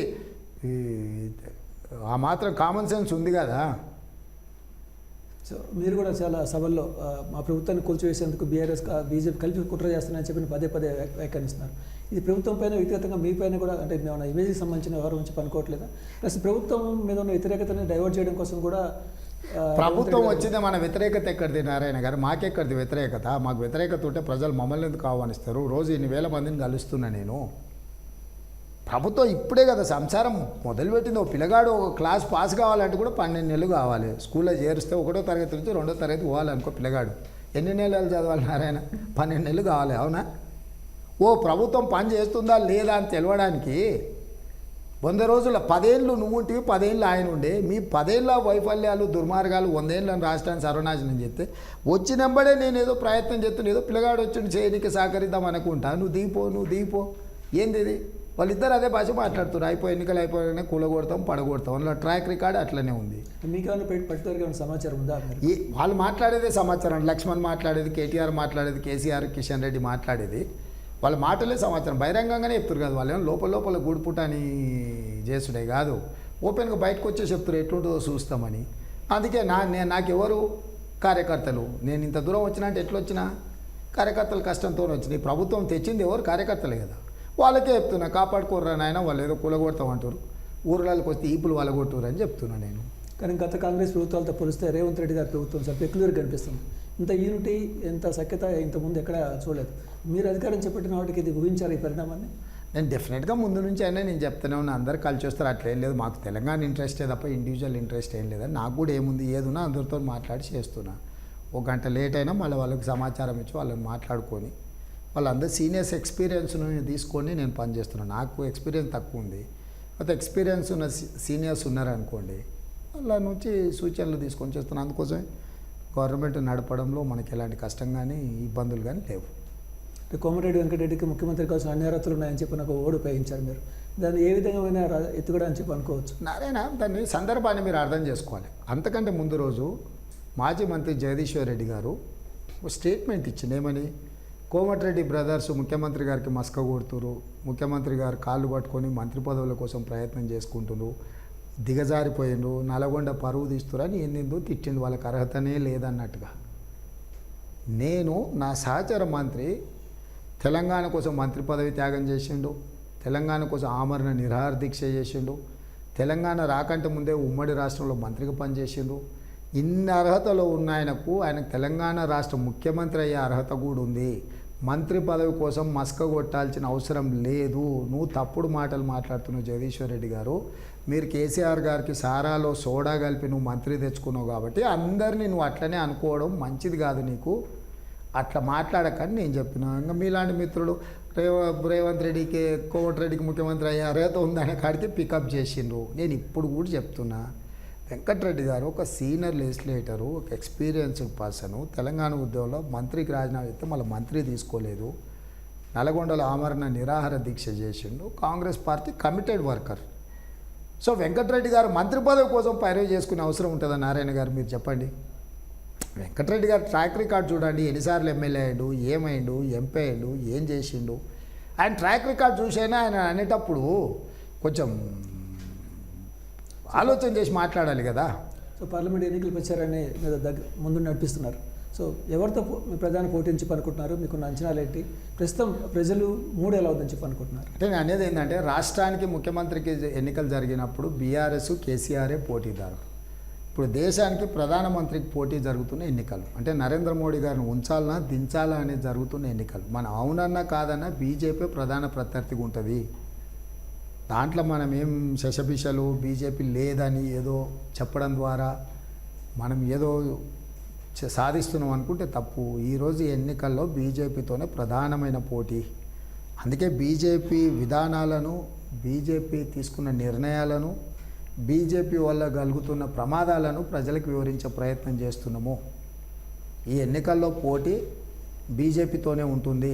బీఆర్ఎస్కు పెద్దగా రోల్ లేదు. ఎందుకంటే బీఆర్ఎస్ అనేట ఆయన ఏ కూటమిలో లేడు. నా ఎన్డీఏ కూటమిలో లేడు, నా ఇండియా కూటమిలో లేడు. First point. సెకండ్ పాయింట్, గతంలో ఈయనకు 2 సార్లు, ఓసారి 9, ఓసారి 12, 13 ఇస్తే 2 సార్లు పోయి మోడీకే మద్దతు ఇచ్చిండు. ఇప్పుడు వాళ్ళు ఏమనుకుంటారు, ఈయనకు మేము ఓట్లేదు, ఈయన పోయి మోడీకి అమ్ముకునే బదులు వేసేది ఉంటే మేమే మోడీకి వేస్తాం కదా, మళ్ళీ ఈ మోడీకి ఎందుకు వేయాలనుకుంటారు కదా. ఇప్పుడు మోడీని వద్దనుకుంటే ప్రత్యామ్నాయం కాంగ్రెస్ ఉంది, కాంగ్రెస్ వద్దనుకుంటే ప్రత్యామ్నాయం బీజేపీ అనుకుంటారు. కేసీఆర్ రోలు ఇర్రిలవెంట్ అయిపోయింది. గతంలో అంటే స్టేట్ గవర్నమెంట్ ఉండే కాబట్టి ఆయన రోల్ ఒక రకంగా రిలవెంట్ ఉండే, ప్లస్ అప్పుడు కంప్లీట్గా మోడీతో ఉండి. ఇప్పుడు చీకట్లా మాట్లాడుకుంటుండు మోడీతో. డైరెక్ట్ బయటకు వచ్చి ఎస్ మోడీ నేను పొత్తులున్నాం, మేము కలిసి ఎన్నికల్లో పోటీ చేస్తున్నాం అంటే కొన్ని సీట్లైనా ఆయనతో పొత్తులు ఉన్నాడు కాబట్టి ఈయనకు కూడా ఏమైనా ఓట్లు పడుతుండేనేమో. బయటికి పొత్తు లేదనాలి, చీకట్ల పొత్తు పెట్టుకోవాలి, సీట్లు గెలిపించాలి, ఇట్లాంటి వాటితో ఏమైందనంటే వాళ్ళ ఉనికినే కోల్పోతున్నారు. జాతీయ కాంగ్రెస్కు తెలంగాణ కాంగ్రెస్ ప్రభుత్వం ఏటీఎంలా మారిందని చెప్పిన ప్రధాని మోడీతో పాటు బీజేపీ నాయకులు పెద్ద ఎత్తున విమర్శలు చేస్తున్నారు, ఆరోపణలు చేస్తున్నారు. ఇక అవినీతి ఆరోపణలు కూడా ప్రభుత్వం మీద పెడుతున్నారు. మీరు ఇచ్చే సమాధానం ఏంటి? అనేది ఏంటంటే ఎన్నికలు వచ్చినప్పుడల్లా వాళ్ళు ఢిల్లీ నుంచి వచ్చి ఇట్లాంటి మాటలే చెప్తుంటారు. మన ఎలక్టోరల్ బాండ్స్లలో బట్టబయలు అయిపోయింది. ఎవరికి అవినీతి పరులు ఎవరికి బాండ్స్ ఇచ్చిండ్రు, ఎవరు సొమ్ములు తీసుకున్నారు, ఎవరి మీద కేసులు ఉన్నాయి. తర్వాత నిన్న మన పార్టీలో చేర్చుకున్న వాళ్ళని చూస్తే అజిత్ పవార్ కావచ్చు, నవీన్ జిందల్ కావచ్చు, లేకపోతే హిమంత బిశ్వ శర్మ కావచ్చు, ఈ కర్ణాటకలో కుమారస్వామి దేవగౌడ్తో పొత్తులు కావచ్చు, ఈ దేశం గాలి జనార్దన్ రెడ్డి గారు కావచ్చు, ఈ దేశంలో అత్యంత అవినీతి పరులుగా అధికంగా కేసులు ఎదుర్కొంటున్న వాళ్ళందరూ బీజేపీలోనే చేరిండ్రు, నరేంద్ర మోడీ గారి పక్కనే కూర్చొని ఉన్నారు. ఈరోజు మోడీ గారు అవినీతి గురించి ఎంత తక్కువ మాట్లాడితే ఆయనకు అంత గౌరవం ఉంటుంది. ఆయన వేదిక మీద ఈ పక్కన ఆ పక్కన ఇట్లా చేయి చాపితే చేతికి అందంత దూరం కూర్చున్న వాళ్ళందరూ వాళ్ళే కదా అవినీతి పితామహులు. ఇంకా డాక్టరేట్లు పొందిన వాళ్ళు కూర్చున్నారు. కాబట్టి వారు వచ్చి నా మీద మాట్లాడి కాంగ్రెస్ను విమర్శించాలి కాబట్టి ఊకదంపుడు ఉపన్యాసం అది. సో రేవంత్ రెడ్డి గారు మిగతా రాష్ట్రాలు కూడా ఎన్నికల ప్రచారం నిర్వహించారు. అసలు జాతీయ స్థాయిలో కాంగ్రెస్కు ఎన్ని సీట్లు వచ్చే అవకాశం ఉంది? అసలు ప్రచారం ఎలా ఉంది? రాహుల్ గాంధీ పీఎం అవడానికి ఉన్న అవకాశాలు ఏంటి? అంటే ఇండియా కూటమి సింపుల్ మెజారిటీతో గవర్నమెంట్ ఫామ్ చేయడానికి ఎక్కువ అవకాశాలు కనిపిస్తున్నాయి. ఎందుకంటే నిన్న మన జరుగుతున్న పరిణామాలు కానీ బీజేపీ 400 నుంచి మొదలుపెట్టి ఇప్పుడు 300 అని 222 ఫేజులు కాగానే బీజేపీ చాలా దెబ్బతిన్నదనే నివేదికలు వస్తున్నాయి. కాబట్టి 2004లో జరిగిన పరిణామాలు 2024లో జరుగుతాయని నేను బలంగా నమ్ముతున్నా. అప్పుడు కాంగ్రెస్ పార్టీ తరఫున ఎప్పుడైనా ప్రధానమంత్రి అభ్యర్థి రాహుల్ గాంధీ గారు. కూటమి అంతా కూర్చున్నప్పుడు జరిగే నిర్ణయాలు ఇంకా సంప్రదింపులతో తీసుకునే నిర్ణయాలు అప్పుడు సందర్భం వచ్చినప్పుడు మాత్రమే మనం చెప్పగలం. గతంలో చేసిన ముఖ్యమంత్రులు చంద్రబాబు నాయుడు గారు కానీ, లేకపోతే కిరణ్ కుమార్ రెడ్డి, లేకపోతే రాజశేఖర్ రెడ్డి గారు, వాళ్ళు మార్కు కొన్ని పథకాల ద్వారా వేశారు. సో రేవంత్ రెడ్డి గారు మార్కు ఎలా ఉండబోతుంది తెలంగాణ పాలన వచ్చే 5 ఏళ్లలో? ఇప్పుడు ఈ 6 గ్యారంటీస్ అనేటివి మా మార్కే కదా. ఆర్టీసీలో ఉచిత ప్రయాణం ఎప్పుడు ఎవరికి ఇవ్వలే. ఇళ్లలో 200 యూనిట్ల కరెంటు ఎవరికి ఇవ్వలే. 500 రూపాయల సిలిండర్కి ఇవన్నీ కూడా కాంగ్రెస్ డెవలప్మెంట్ కూడా మూసీ రివర్ డెవలప్మెంట్ అథారిటీని పెట్టి అభివృద్ధి చేసి వీటన్నిటిని కూడా మేము ఈరోజు తెలంగాణకి ఏం అవసరం ఉందో దాని ప్రకారం ప్లాన్ చేస్తున్నాం. వైబ్రెంట్ తెలంగాణ 2050 పేరు మీద రాబోయే 100 ఏళ్లకు అవసరమయ్యే ప్రణాళికలు రచించి ఆ దిశగా అభివృద్ధి కార్యక్రమాలను కూడా తీసుకెళ్లాలనుకుంటున్నాం. వెల్ఫేర్ అండ్ డెవలప్మెంట్ 2 ప్యారలల్స్ కింద 2 కళ్ళలాగా బ్యాలెన్స్ చేసుకుంటూ ముందుకెళ్లాలని వర్కౌట్ చేస్తున్నాం. సో తెలంగాణ రియల్ ఎస్టేట్ కూడా కాస్త డల్గా అనిపిస్తుంది. లేదు, అబద్ధ ప్రచారం చేస్తుంది. నేను అందుకే చెప్పిన, నేను కొన్ని పేపర్లలో కూడా రాశాను. నేను మీకు కూడా చెప్తున్నా, డిసెంబర్ 7, 2022, ఏప్రిల్ 28, 2023 వరకు ఆ 5 నెలల టీఆర్ఎస్ అధికారంలో ఉన్నప్పుడుది మొత్తం డీటెయిల్ తీయండి. పర్మిషన్స్ కానీ, ఎన్ఓసీస్ కానీ, రిజిస్ట్రేషన్స్ కానీ, రెవెన్యూ కానీ సేమ్ డిసెంబర్ 7, 2023 నుంచి ఏప్రిల్ 28, 2024 వరకు నా ప్రభుత్వం వచ్చినాక ఈ 2 నివేదికలను మీరు తయారు చేయండి. అంటే పర్మిషన్స్ కావచ్చు, ఎన్ఓసీస్ కావచ్చు, రిజిస్ట్రేషన్స్ కావచ్చు, రెవెన్యూ కావచ్చు, హైదరాబాద్కి ఇచ్చిన సరఫరా చేసిన నీళ్లు కావచ్చు, ప్రజలకు ఇచ్చిన విద్యుత్ కావచ్చు, ఈ 6 కదా కులబద్దలు. వీటన్నిటిని తీసుకొని వాళ్ళది 5 నెలల పరిపాలన, నాది 5 నెలల పరిపాలన మీరు 2 పక్కన పెట్టి అంచనా చేసుకున్న తర్వాత మీరు వచ్చి ఒక్కసారి అంచనా వేయండి, హైదరాబాద్ రియల్ ఎస్టేట్ పెరిగిందా తరిగిందా అనేది. సో వీళ్ళు ఏంటంటే ఎట్లన్నా చేసి ప్రభుత్వాన్ని బద్నాం చేయాలని తప్పుడు ప్రచారం చేస్తారు. సరే, వాళ్ళకి కావాల్సిన కొంత సొంత మీడియా సంస్థలు కూడా ఉన్నాయి, తప్పుడు ప్రచారాన్ని ప్రజల్లో నెత్తికెక్కించాలనే ప్రయత్నం చేస్తున్నారు. అట్లాంటిది ఏం లేదు. హైదరాబాద్ రియల్ ఎస్టేట్ అద్భుతంగా ఉంది, అనుమతులు ఈజీగా వచ్చేస్తున్నాయి, ఆర్థిక వ్యవస్థ కూడా ఈవెన్ జిఎస్టీ కానీ వ్యాట్లో వచ్చిన ఇన్కమ్ కూడా లాస్ట్ ఇయర్కి ఈ ఇయర్కు మీరు కంపేర్ చేసి చూడండి, పెరిగినాయా లేదా? మేము వస్తే తగ్గాలి కదా, పెరిగినాయి కదా. సో కక్ష సాధింపు అనే పదం రాకుండా ఎక్కడ రేవంత్ రెడ్డి గారు ప్రత్యర్థులను కట్టడి చేసేందుకు జ్యుడిషియల్ ఎంక్వైరీ అని, మిగతా కమిటీలతో ఎంక్వైరీ అని చెప్పని చాలా పకడ్బందీగా వ్యవహరిస్తున్నారని చెప్పని ఒక విమర్శ ఉంది. మీరేమంటారు? నేను అనేది ఏంటంటే చాలా వరకు మనం చర్చలు చేస్తున్నాం, అవినీతి జరిగిందనో తప్పుడు నిర్ణయాలు తీసుకోరను. ఇవన్నీ ఎవరు నిర్ధారించాలి? పొలిటికల్గా మేము నిర్ధారిస్తే కుదరదు, అపోహలు ఉంటాయి. అందుకే అప్రాపరేట్ ఏజెన్సీలతోని వాటిని విచారణ జరిపిస్తున్నాం. వాళ్ళు ఇచ్చే నివేదికల మీదనే నిర్ణయాలు తీసుకుంటాం. వ్యక్తిగత కక్షకు తావు లేదు. అట్లాంటి చర్చకు కూడా నేను ఆస్కారం ఇవ్వదలుచుకోలేదు. నాకు ఎవరి మీద వ్యక్తిగతంగా కోపం లేదు. నన్ను ఎవరైనా ఇబ్బంది పెట్టినా నేను పట్టించుకోదలుచుకోలేదు. ప్రజలందరూ కష్టపడి ఇంత ముఖ్యమైన ఇంత కీలకమైన ముఖ్యమంత్రి బాధ్యతను అప్పచెప్పిన తర్వాత ఇంత పెద్ద బాధ్యతను తీసుకెళ్ళి ఈ పొద్దుపోని వాళ్ళ కోసం సమయం కేటాయించి వాళ్ళని ఏదో ఇబ్బంది పెట్టాలి, వాళ్ళ కాళ్ళలో కట్టబెట్టాలి అని చేస్తున్నాం అంటే అది సంకుచిత స్వభావం ఆలోచన. దానివల్ల రాష్ట్రానికి ఏ ఒక్క పైసా ఉపయోగం లేదు. అట్లాంటి వ్యవహారమే నేను చెయ్యను. మీరు కావాలంటే కొడంగల్లో నేను ఇన్ని రోజులు ఎమ్మెల్యేగా ఉన్నా, లేకపోతే ఈడ ఎంపీగా ఉన్నా, మీరు వెళ్ళి చూడండి. నా కాన్స్టిట్యున్సీలలో ఎవరి మీద నన్ను తప్పుడు కేసులు పెట్టించినా, ఎవరినైనా వాళ్ళ బిల్లులు రాకుండానో వాళ్ళని ఇబ్బంది పెట్టి అట్లాంటివి ఎప్పుడైనా చేసినో నేను చేయను. నా మైండ్లో అంత స్పేస్ వాటికి ఇవ్వను. నేను నెగటివ్ పాలిటిక్స్కి, వ్యక్తులకు నష్టం చేసే విధానానికి నేను విరుద్ధము. మనం చేయగలిగితే సమాజానికి ఉపయోగపడే పని చేయాలి. లేకపోతే మన ఇంట్లో మనం పడుకుంటే కూడా మనకు కనీసం ఆరోగ్యం అన్న బాగుంటుంది. కాబట్టి ఈ ప్రభుత్వంలో నేనున్నంత వరకు కక్ష సాధింపు అనేది ఉండదు. తప్పు చేస్తే విచారణ సంస్థలు నిర్ధారిస్తే చట్టం తన పని తాను చేసుకుంటూ పోతుంది. దానికి ఇక నేను మీరు ఎవరమో అతీతం కాదు. ఈ ఫోన్ ట్యాపింగ్ వ్యవహారం రాష్ట్రంతో పాటు దేశవ్యాప్తంగా కూడా చర్చనీయాంశమైంది. సో ఈ కేసు ఎటువైపు వెళ్తుంది అనుకుంటున్నారు? మీకున్న సమాచారం ఏంటి? అంటే ఇప్పటివరకు నేను పూర్తి స్థాయిలో చేయలేదు. ఎందుకంటే ఎలక్షన్ కోడ్ వచ్చింది కాబట్టి అధికారులతో నేను సమీక్ష చేయలేదు. హోమ్ మినిస్టర్గా, చీఫ్ మినిస్టర్గా వాళ్ళు నాకు బ్రీఫింగ్ ఇవ్వాలి, కానీ ఎలక్షన్ కోడ్ వల్ల అధికారులతో నేను మాట్లాడలేదు. ఏం జరిగిందో అంటే వాళ్ళు స్పష్టమైన నివేదిక వేయాలి. అది విచారణ కొనసాగుతుంది. విచారణ మధ్యలో నేను వివరాలు బయటికి చెప్తే విచారణకు ఇబ్బంది అయితే, రెండవది మనము సగం సమాచారంతో ఏది మాట్లాడినా సమాజానికి మంచిది కాదు. రేపు ఎన్నికల తర్వాత బడ్జెట్ సమావేశాలు వచ్చినప్పుడు శాసనసభలోనే పూర్తి స్థాయిలో దాని వివరాలన్నీ బయట పెడతాం. అంటే ఆస్తులు, అందులో ఉండే ప్రాపర్టీ డ్యామేజ్ ఏంది, అందులో జరిగిన ట్యాపింగ్ ఏంది, హ్యాకింగ్ ఏంది, ఏం జరిగిందో కంప్లీట్ అఫీషియల్స్ ఇచ్చే నివేదికను యాజ్ ఇట్ ఈస్గా అసెంబ్లీలో ప్లేస్ చేస్తాను. నేను తెలంగాణలో ఒక కొత్త ట్రెండ్, ఫోన్ ట్యాపింగ్ మీద కొత్త ట్రెండ్ స్టార్ట్ చేశారని చెప్పి నేషనల్ మీడియా కూడా చాలా పెద్ద ఎత్తున ప్రచారం చేసింది.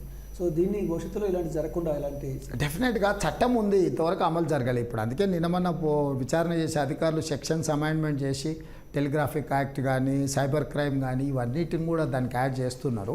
చూడాలి. అంటే ఇంకా నేను ఇంతవరకు అధికారులను కూర్చోబెట్టి సమీక్ష చేయలేదు. సమీక్ష చేసిన తర్వాత పూర్తి వివరాలు తెలంగాణ సమాజానికి చెప్తా. సో ఈ ఔటర్ రింగ్ రోడ్ చుట్టూ మీరు టౌన్షిప్లు అనౌన్స్ చేశారు.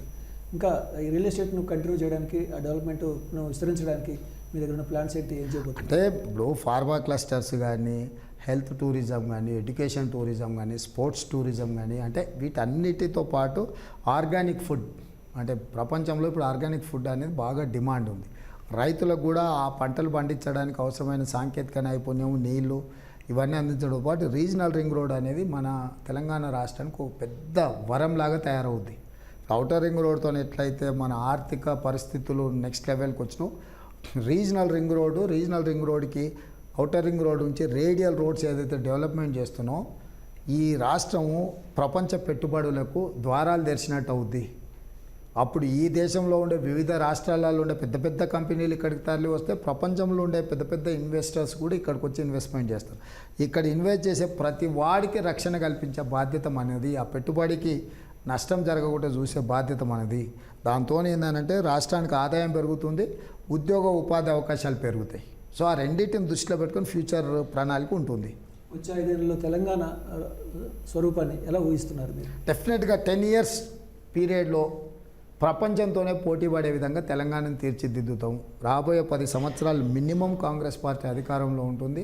వైబ్రెంట్ తెలంగాణ 2050 అనే ప్రణాళికతోని మొత్తం తెలంగాణ ముఖ చిత్రమే మార్చాలన్న ఆలోచనతోని ఈ దేశంలో ఉండే ఇతర రాష్ట్రాలతో పోటీ పడడం కాదు, ప్రపంచంతోనే పోటీ పడే విధంగా తీర్చిదిద్దే బాధ్యత మేము తీసుకుంటాము. ఆనాడు కాంగ్రెస్ ఉన్నప్పుడు ఔటర్ రింగ్ రోడ్ కానీ, ఇంటర్నేషనల్ ఎయిర్పోర్ట్ కానీ, ఐటీ కంపెనీస్ కానీ, ఫార్మా కంపెనీస్ కానీ, మెట్రో రైల్ కానీ, గోదావరి జలాలు కానీ, కృష్ణానది జలాలను హైదరాబాద్కు తరలించడం కానీ, ఇవన్నీ కూడా లా అండ్ ఆర్డర్ను కంట్రోల్ చేయడం కానీ ఇవన్నీ జరిగినాయి. సో దాన్ని ఇంకా ఉధృతంగా ముందుకు తీసుకెళ్ళడానికి ప్రయత్నం చేస్తుంది మా ప్రభుత్వం. సో కాంగ్రెస్ అధికారంలోకి రావడానికి ప్రధానంగా యువత పెద్ద ఎత్తున మీతో పాటు కలిసి వచ్చారు. సో నిరుద్యోగం, అదేవిధంగా గత కొన్ని సంవత్సరాలుగా నోటిఫికేషన్స్ లేకపోవడం ప్రధాన కారణం. చాలామంది ఆత్మహత్యలు చేసుకున్నారు. సో కాంగ్రెస్ ప్రభుత్వం మీద చాలా ఆశలు పెట్టుకున్నారు.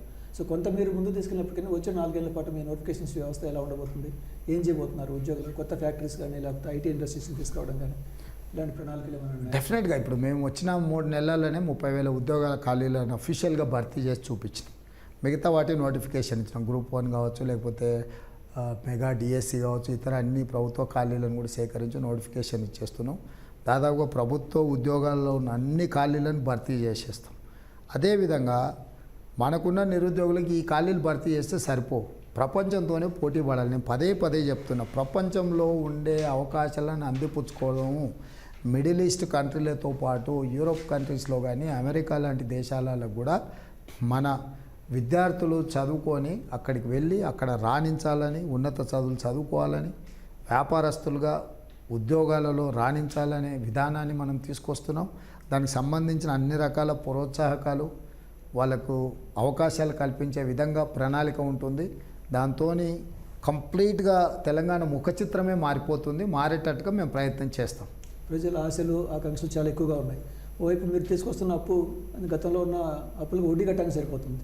సో ఆర్థికంగా దాన్ని ఎలా నిలదొక్కుంటారు, ఎలా సోర్సెస్ పెంచుకోవడానికి ఏం చేయబోతున్నారు? అంటే కాంగ్రెస్ పార్టీ విధానం సింపుల్. ఆదాయాన్ని పెంచాలి, పేదలకు పంచాలి, దుబారా తగ్గించాలి. దుబారా తగ్గించడం ద్వారా ప్రజలకు మేలు జరగాలి. సో ఆ దుబారా తగ్గిస్తే ఈ అప్పులు కట్టుకోవడానికి ఉంటుంది. ఇప్పుడు తెలంగాణ రాష్ట్రం ఇచ్చినప్పుడు కేసీఆర్కు ఎవ్రీ ఇయర్ 6,000 కోట్ల రూపాయలు అప్పు కడితే సరిపోయేది. ఇప్పుడు ప్రతి నెల 7,000 కోట్ల రూపాయలు అప్పు కట్టాల్సి వస్తుంది నేను ప్రతి నెల. సో 6,000 కోట్లు సంవత్సరానికి కట్టాల్సిన మనము ఇప్పుడు ప్రతి నెల 7,000 కోట్ల రూపాయలు అప్పులు చెల్లిస్తున్నాం. నేను వచ్చిన 4 నెలల 26,500 కోట్ల రూపాయలు అప్పు కట్టిన, ఆయన చేసిన అప్పులకు మిత్తిలు కట్టిన. సో ఇది కొంత ఆందోళనకరంగా ఉంది. కాకపోతే దీన్ని నియంత్రించాలి, దుబారా తగ్గించుకోవాలి, ప్రాజెక్టులను ప్రాధాన్యత మనం చేసుకోవాలి. ఇప్పుడు 80% ఇరిగేషన్లో కంప్లీట్ అని చాలా ఉన్నాయి. ఆ 20% డే నైట్ ఖర్చు పెట్టి కంప్లీట్ చేస్తే ఆ ప్రొడక్షన్లోకి వచ్చేస్తుంది.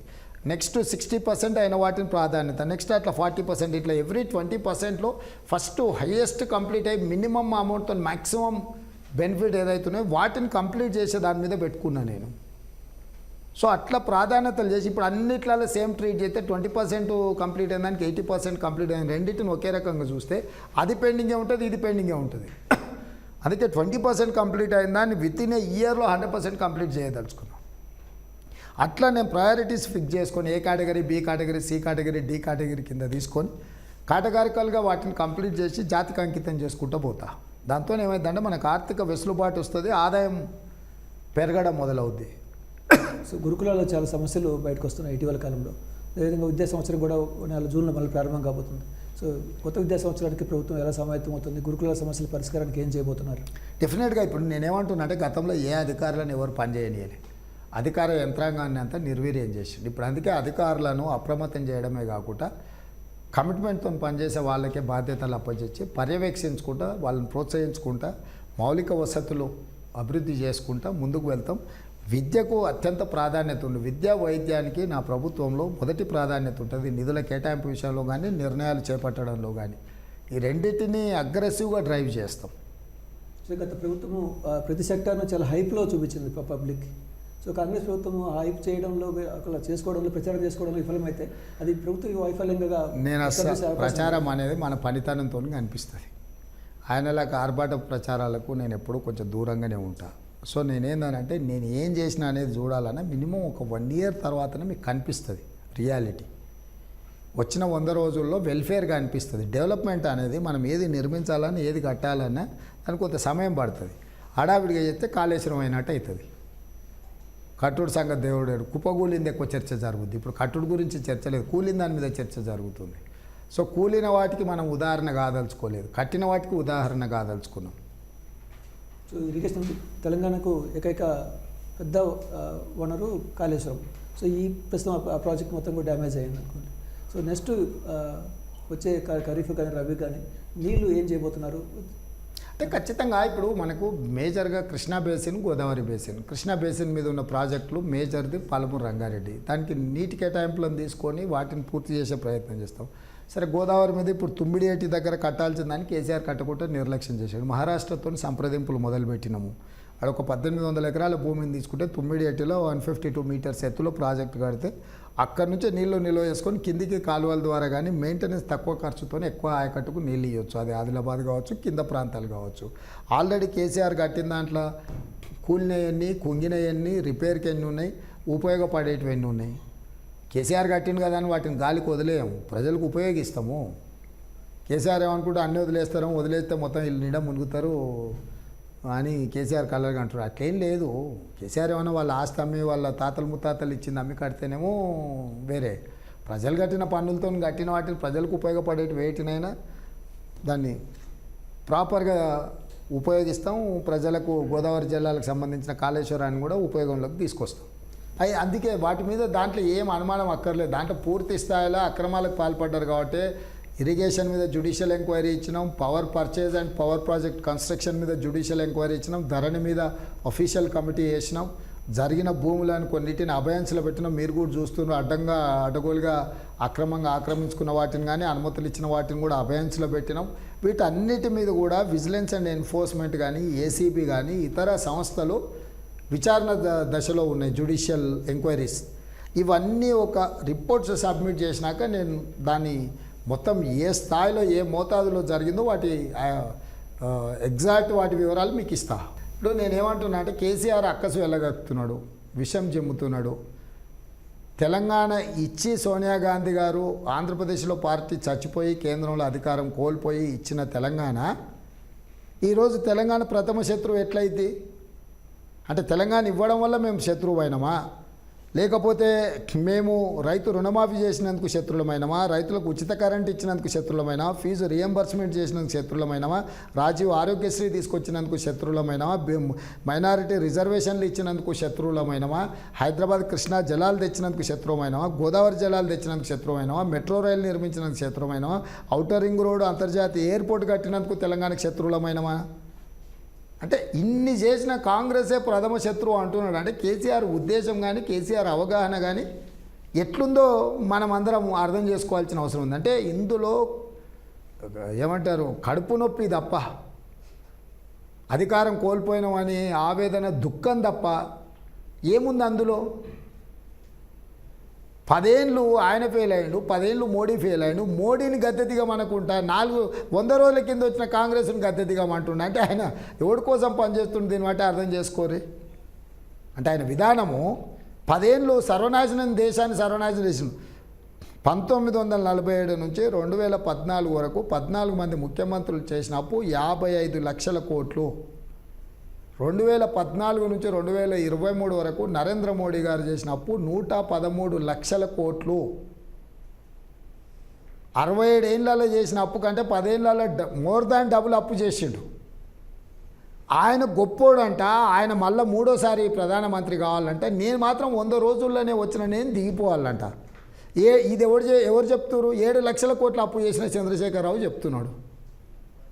నేను అందుకే చెప్తున్నా, వాళ్ళిద్దరు ఒప్పందం ఏంది? అసలు ఆయన ఎవరి మీద కొట్లాడుతుండు, ఎవరిని తిడుతుండు? ఇప్పుడు దిగాల్సింది ప్రధానమంత్రి కదా. ఇప్పుడు ఎన్నికలు జరుగుతున్నాయి, ఎవరికి? ప్రధానమంత్రి పోస్టుకు నరేంద్ర మోడీ కుర్చీకి కదా. ఆయన నిడిసబెట్టేసి నా మీద పడతాడేంది? ఇప్పుడు ఈ ఎన్నికలలో రాష్ట్ర శాసనసభ మీద ఏమైనా దిగడమో ఉంచడమో జరుగుద్దా? అంటే ఆయన క్లియర్గా మోడీతోని సుపారీ తీసుకొని కాంగ్రెస్ను ఖతం చేయాలనే పని మీద బయలుదేరిండు. ఇది ప్రజలు గమనిస్తుండ్రు.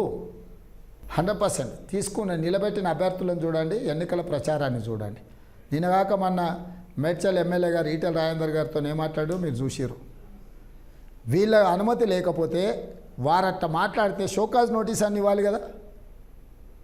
ఇప్పుడు మీరు మహబూబ్నగర్ బీఆర్ఎస్ ప్రచారం చూడండి, చేవెళ్ళ ప్రచారం చూడండి, మల్కాజ్గిరి ప్రచారం చూడండి, భువనగిరి చూడండి, జహీరాబాద్ చూడండి.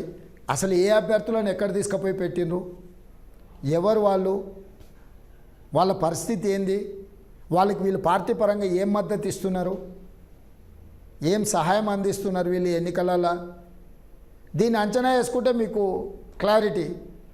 సో మేడ్చల్ ఎమ్మెల్యే క్లియర్గా ఇంత స్పష్టంగా మాట్లాడినాక కూడా షోకాజ్ నోటీస్ ఇవ్వకుండా మాకు చాలా వ్యూహం ఉంది దీని వెనకాలని కేటీఆర్ అంటాడు. ఏం వ్యూహము? రాజేందర్ని గెలిపించే వ్యూహమా? గదే కదా మేము చెప్పింది. చంద్రబాబు నాయుడు గారి మీద ఉండే అసూయ, ద్వేషం ఏముంటుంది ఆయనకి? ఏందో అప్పటి నుంచి ఆయనను చూస్తే ఆయనకి ఏందో మరి బాధ, దుఃఖం. మరి పోయి ప్రచారం చేయాలి కదా, పోయి వాళ్ళిద్దరు అండర్స్టాండింగ్ ముందు నుంచి ఉన్నదే మనం చూసినాము. సో ఆయన అంటే వాళ్ళు చెప్పకనే అప్పుడు అరెస్టును ఆయన వారి అరెస్ట్ అయినప్పుడు కూడా అరెస్ట్ చేయకపోతే ఏం చేస్తారని చేసిన అరెస్టును కూడా సమర్థించిండు. ఆయన వాళ్ళు క్లియర్గా ఒక జట్టుగా ఉండి వ్యవహరిస్తున్నారు జగన్, కేసీఆర్ గారు. వారి ప్రకటన తర్వాత అధికారులు శ్రీనివాస్ గౌడ్ గారి ఇల్లున్న ప్రాంతంలో సబ్స్టేషన్లో కానీ ఆ మీటర్లో కానీ ఒక సెకండ్ కూడా అంతరాయం జరగలేదు, పవర్ కట్ లేదని అఫీషియల్గా చెప్పారు.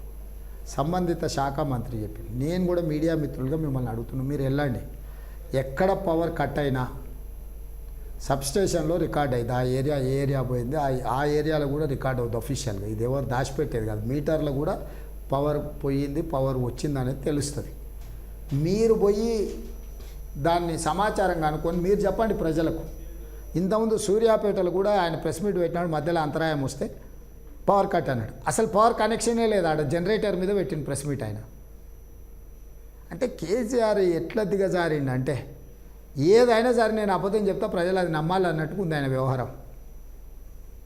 ఇప్పుడు పొలిటీషియన్స్గా మేము ఏమన్నా చెప్పొచ్చు, డిపార్ట్మెంట్ అఫీషియల్స్ వివరణ ఇచ్చింది అసలు ఆ ప్రాంతంలోనే పవర్ కట్ అనేది ఒక్క నిమిషం కూడా కట్ కాలేదు, అబద్ధము అని. మీరు పోయి విచారణ చేయండి. సో ఆయన ఏంది బద్నాం చేయాలి, బురద చల్లాలి, సరే వాళ్ళు వివరించుకుంటారు అని ఆయన తప్పులను కప్పిపుచ్చుకోవడానికి మా మీద ఎదురుదాడి చేస్తున్నట్టుంది. అంటే నేనేమంటున్నానంటే పాపం కేసీఆర్ గారికి వయసు పరంగా కానీ లేకపోతే ఇంట్లో ఉన్న సమస్యల పరంగా కానీ మానసిక ఒత్తిడి ఉన్నది. ఆయన కొంతకాలం రెస్ట్ తీసుకొని కొంచెం ఆ కేరళ వెళ్ళి జరా ఇది చేసుకోవాలి, లేకపోతే బ్యాంకులో కర్ణాటకలో జిందల్ వెళ్తే కూడా కొంచెం ఆరోగ్యానికి మంచిది, కొంచెం రిజన్యువేట్ అయ్యి మళ్ళీ వచ్చి రాజకీయాలు చేస్తే బాగుంటుంది. అంటే వారు సీనియర్, నా సూచన ఇది. సరే వాళ్ళు పాటిస్తారో లేదో ఆయన ఇష్టం.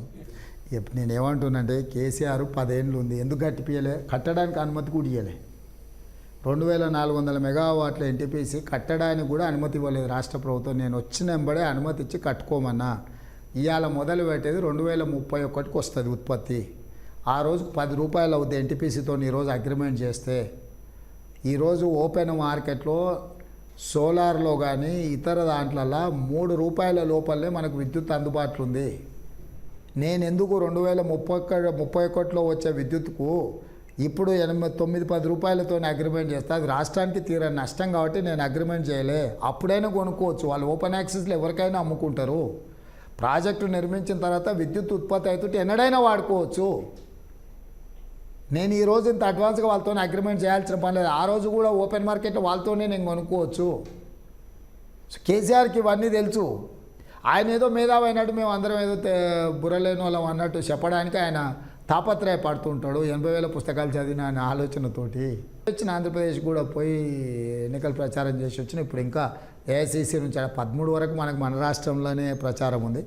13 తారీఖు తర్వాత ఇతర రాష్ట్రాలలో ఎక్కడికన్నా పంపిస్తే మాత్రం డెఫినెట్గా పోయేసి వస్తా. పార్టీ పని కదా చేయాల్సింది. కేసీఆర్ గారు కూడా నా పేరు పెట్టి విమర్శిస్తున్నాడు. మన టీవీలో 4 గంటలు కూర్చుండే, నా పేరైనా తీసుకున్నాడా? సో నేనేమంటున్నానంటే నేను కాంగ్రెస్ పార్టీ 100% నిబద్ధతతో ఈ పార్టీ ప్లాట్ఫామ్ మీద పనిచేసేవాడిని.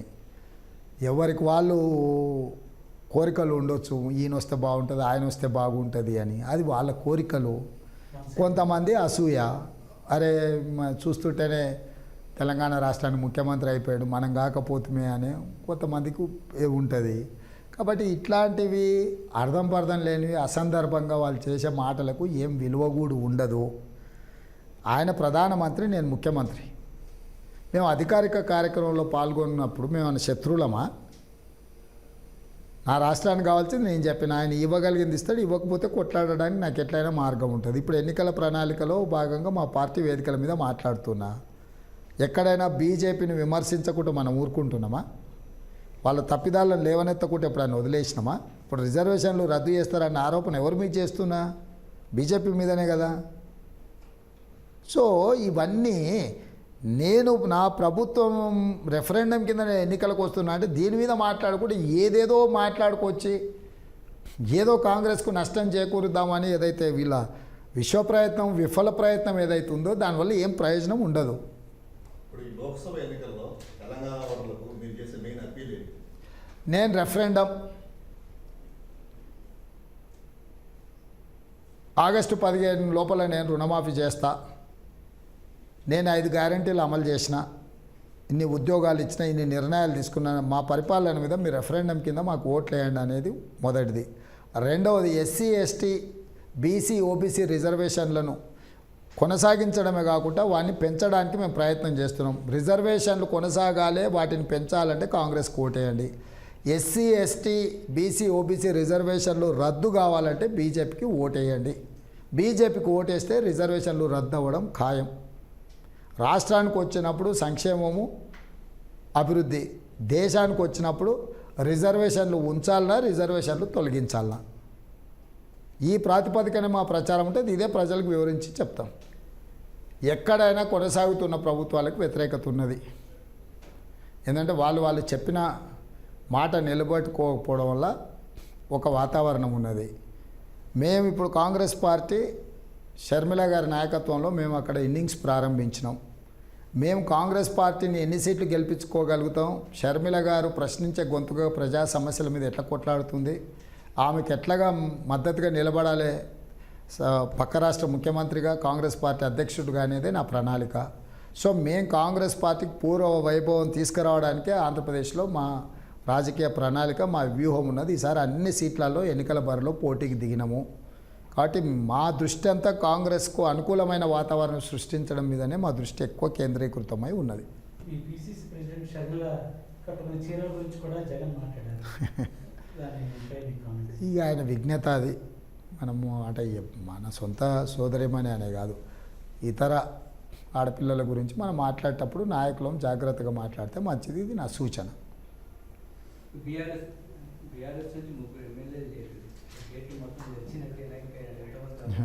ఒక తలుపు తెరిచినాం, గేట్లన్నీ తెరవలేదు. మల్లారెడ్డి వాళ్ళ అల్లుడు కూడా ఉత్సుకతో ఉన్నా కూడా ఎక్కడో బ్రేకులు పడుతున్నాయి. వాళ్ళకి బెంగళూరు కూడా వెళ్ళొచ్చారు. ఎందుకని వాళ్ళకి ఎంట్రీ లభించారు? కొన్ని వ్యూహాలు ఉంటాయి కదా, ఎప్పుడు ఏ నిర్ణయం తీసుకోవాలనేది పార్టీ ఆదేశిస్తుంది. పార్టీ నిర్ణయాన్ని మేము ఎవరైనా పాటించాల్సిందే. పార్టీ ఎప్పుడు చెప్తే అప్పుడు ఈ పరిణామాలన్నీ వేగంగా పరిగెత్తుతాయి. కేసీఆర్ 25 మంది ఎమ్మెల్యేలు మాతో టచ్లో ఉండాలని చెప్పి అంటున్నారు. కాంగ్రెస్ వాళ్ళు ఏమన్నా టచ్లో ఉంటారా? ఆయన చెప్పింది వాళ్ళ గురించి, మా వాళ్ళ గురించి కాదు. అంటే వాళ్ళ దాంట్లో ఇప్పుడు ఎమ్మెల్యేలు చాలామంది టచ్లో లేకుండా బయట తిరుగుతారు కదా, అందులో 25 మంది టచ్లోనే ఉండరు అని అందరు బోర్ అని వాళ్ళతోటి. ఆయన చెప్పింది 25 మంది ఎమ్మెల్యే టచ్లు ఉండరు. ఆయనతోనే ఎవరు ఉంటారు? వాళ్ళ పార్టీ వాళ్ళే ఉంటారు. సో దింపుడు గల ఆశ కేసీఆర్ది. ఇట్లనైనా ఏదో పార్టీని కాపాడుకుందాం అనే ప్రయత్నం చేస్తున్నాడు. సరిగా ఆయన ప్రయత్నాన్ని మనం ఏమంటాం, ఓ పార్టీ అధ్యక్షుడిగా ఆయన తాపత్రయం ఆయనకు ఉంటుంది కదా. 39,000 కోట్లు రైతు రుణమాఫీ చేయాలంటే ఆర్థికంగా రాష్ట్ర ఆర్థిక పరిస్థితి సహకరించమని చెప్పారు. అమౌంట్ ఎక్కువ ఉండాలంటున్నారు. ఎంతైనా దానికి మా దగ్గర పక్కా ప్రణాళిక ఉంది. 100% ఆ రుణమాఫీ ఎట్లా చేయాలో మాకు తెలుసు. అందుకే కట్ ఆఫ్ డేట్తో సహా చెప్తున్నా నేను. సార్ రుణమాఫీ అన్నారు కదా, ఇప్పుడు చంద్రబాబు నాయుడు మీద అప్పుడు రుణమాఫీ జరగలేదని వైసీపీ వాళ్ళు ఆరోపణ చేస్తే ఏ జిల్లాలో ఏ వైసీపీ నాయకుడు అకౌంట్లో ఎంత రుణమాఫీ డబ్బులు పడ్డాయో వాళ్ళు రిలీజ్ చేశారు. మీరు కూడా బీజేపీ బీఆర్ఎస్ వాళ్ళకి ఎవరెవరు రుణమాఫీ జరిగిందో రిలీజ్ చేస్తారు. చూద్దాం, అది అయినాక దాని వివరాలు అన్నీ చెప్తాం. మొత్తం రాష్ట్రం వివరాలు అన్నీ ప్రజలకే ఇస్తాం కదా. సార్ ఇప్పుడు మీరు రుణమాఫీ చేస్తూ ఉన్నారు, ఇది మీ first year, financial year first year గవర్నమెంట్కి. ప్లస్ మీరు ఇచ్చిన 6 గ్యారెంటీ హామీలకు మీరు మన బడ్జెట్లో కూడా 53 సబ్మిట్ చేశారు. ఇప్పుడు ఫుల్ బడ్జెట్ వస్తుంది. ఈ 6 గ్యారెంటీ హామీలు ఈ సంవత్సరంలో ఖచ్చితంగా అమలు కావాల్సిందే. ఈ బడ్జెట్ 6 గ్యారెంటీలకి ప్లస్ రుణమాఫీకి మీరు చెప్పిన లెక్క ప్రకారం, బడ్జెట్ లెక్క ప్రకారం వస్తే ఆల్మోస్ట్ ఒక 90-80 వేల కోట్లు కావాల్సి వస్తుంది. ఇప్పుడు నడుస్తున్న ఇరిగేషన్ ప్రాజెక్ట్స్ కానీ లేకపోతే డెవలప్మెంట్ వర్క్స్ కానీ అడిషనల్గా 80,000-90,000 కోట్లు ఇప్పుడు మీరు అడిషనల్ పెట్టాల్సింది. అంటే పాత గవర్నమెంట్ సంబంధం లేకుండా స్టేట్ ఇన్కమ్ పెంచడానికి ఎలాంటి ఇప్పటి వరకు ఇన్కమ్ పెరగడానికి ఏమీ జరగలేదు అనిపిస్తుంది. కొత్తగా అడిషనల్ ఇన్కమ్ శ్రీనివాస్ గారు, మీ ఏమంటారు, మీ పరిశీలననే తప్పు. ఇప్పుడు రైతు భరోసా ఉంది అనుకో, గతంలో ఇచ్చేదానికి కొంచెమే మనం యాడ్ చేయాల్సిన అవసరం ఉంది. ఇది మొత్తం కొత్త స్కీమ్ కాదు. ఇట్లా చాలా స్కీమ్లలో గతంలో ఉన్న వాటి కలిపే ఇది పెట్టింది. ఇప్పుడు రైతు రుణమాఫీ అనేది ప్రజల మీద ఉన్న రుణాన్ని ప్రభుత్వం తీసుకొని విడతల వారిగా బ్యాంకులకు చెల్లించుకుంటుంది. ఓవర్ నైట్ ఈ ఫైనాన్షియల్ ఇయర్లోనే మాకు 30,000 కోట్ల అవసరం లేదు. ఇప్పుడు 69 లక్షల మంది రైతులు ఉన్నారు. ఆ రైతులకు బ్యాంకులలో అప్పు ఉంది. ఆ అప్పులకు నేషనల్ అంటే ఏవైతే నోడల్ బ్యాంక్స్ ఉన్నాయో 3-4 బ్యాంకులే కదా మొత్తం అప్పు ఇచ్చింది. ఆ బ్యాంకర్స్ని పిలిపించి కూర్చోబెట్టి ప్రభుత్వం పూచీకత్తు ఇచ్చి ఆ అప్పు ప్రభుత్వం బదిలీ చేసుకుంటుంది, రైతులకు విముక్తి కలిగిస్తుంది. ప్రభుత్వం విడతల వారిగా వాళ్ళకు బ్యాంకుకు చెల్లిస్తుంది. దీంట్లో ఏం పెద్ద నేనేం సైన్స్ లేకపోతే రాకెట్ సైన్స్ నేనేం చెప్తలేను. సింపుల్, లక్షల మంది మీద ఉన్న అప్పు మొత్తాన్ని ప్రభుత్వం బదిలీ చేసుకుంటుంది, ప్రభుత్వం విడతల వారిగా చెల్లిస్తుంది. నా ఆదాయాన్ని వెసులుబాటును బట్టి ఎన్ని నెలల కింద దాన్ని విభజించుకోవాలనేది నేను చూసుకుంటాను. నాకు ఫైనాన్షియల్ ఇయర్లో రేపు వచ్చే ఫుల్ ఫ్లెడ్జ్డ్ బడ్జెట్లో నాకు అర్థమైంది నా ఇన్కమ్ ఏంది, నా ఎక్స్పెండిచర్ ఏంది, నా సేవింగ్స్ ఏంది. దాన్ని బట్టి నేను బ్యాంకర్స్తో మాట్లాడుకొని బాస్ నీకు 60 నెలల్లో ఇగో ఈ 30,000 కోట్ల అప్పు నేను కడతా, దానికి సంబంధించిన అప్పు అసలు మిత్తి అంతా కలిపి నేను కడతాను, రైతులను పంపించాను, రైతులకు విముక్తి చేసి రైతుల పాస్ పుస్తకాలు రైతులకు ఇచ్చేస్తా, నేను ఆ బాధ్యత తీసుకుంటా. వాళ్ళేంది రాయందరు వచ్చి భూములు అమ్ముతావా, హరీష్ రావు వచ్చి ఇది చేస్తావా, ఏందుంది దీంట్లో పెద్దగా?